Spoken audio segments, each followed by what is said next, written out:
Kali ini, kita akan bahas tentang kelistrikan pada sel saraf atau neuron, yang merupakan unit terkecil penyusun sistem saraf.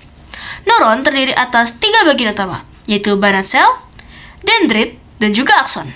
Yuk, kita mulai dari struktur dasarnya.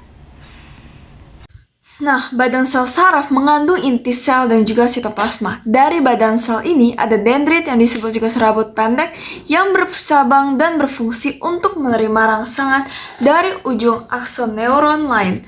Dendrit ini membawa impuls menuju badan sel saraf. Lalu, ada akson atau neurit, yaitu serabut panjang yang membawa impuls menjauh dari badan sel saraf menuju neuron lainnya. Akson ini mengandung neofibril yang dibungkus oleh selabung myelin. Tahukah kamu apa fungsi dari selabung myelin? Selubung myelin berfungsi untuk mempercepat jalannya impuls. Selain itu, selubung myelin tersusun atas sel Schwann yang menyediakan nutrisi dan membantu regenerasi akson. Di antara selubung myelin terdapat celah yang disebut juga sebagai nodus Ranvier. Bagian ini berperan penting dalam mempercepat pengiriman impuls. Serabut saraf bermyelin memiliki kecepatan konduksi impuls yang jauh lebih tinggi dibandingkan serabut tanpa myelin. Hal ini disebabkan oleh fenomena potensial aksi. Potensial aksi adalah eksitasi listrik yang melintas melalui akson menuju sinapsis. Menariknya, pada serabut saraf bermyelin, potensial aksi seakan-akan melompat dari satu modus Ranvier ke nodus yang berikutnya. Nah, proses ini disebut juga sebagai konduksi saltatori. Dengan cara ini, kecepatan perambatan impuls menjadi sangat tinggi, hingga 90 meter per detik loh. Itu cepat sekali ya? Oh iya, proses pengantaran impuls melibatkan zat kimia yang disebut neurotransmitter. Zat ini dilepaskan oleh akson neuron pertama ke dalam cairan sinapsis dan membawa impuls ke dendrit neuron lainnya. Contoh neurotransmitter meliputi asetilokin, noradrenalin, dan juga serotonin. Proses ini terjadi sangat cepat. Dalam serabut saraf, impuls melintas seperti sinyal listrik.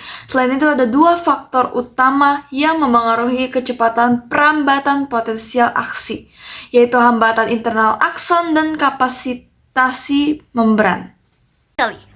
Akson dengan diameter besar memiliki hambatan internal lebih rendah sehingga konduksinya lebih cepat.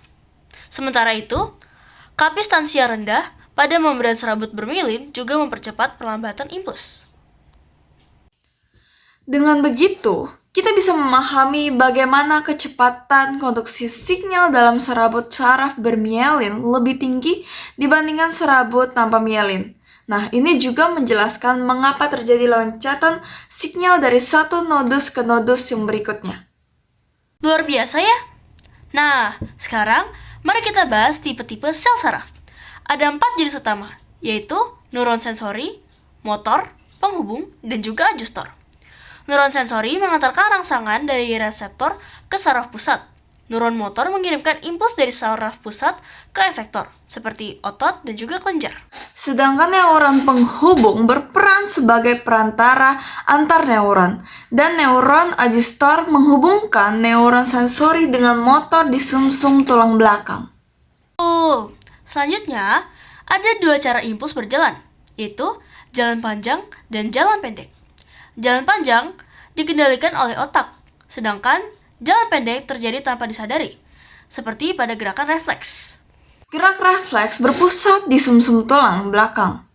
Contohnya yaitu saat kita tanpa sadar menarik tangan dari benda panas.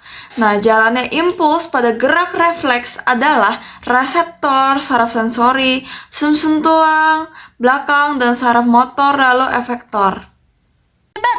Kita sudah membahas banyak hal tentang kelistrikan pada sel saraf, mulai dari struktur neuron, proses pengantaran impuls, hingga jenis-jenis sel saraf dan jalannya impuls.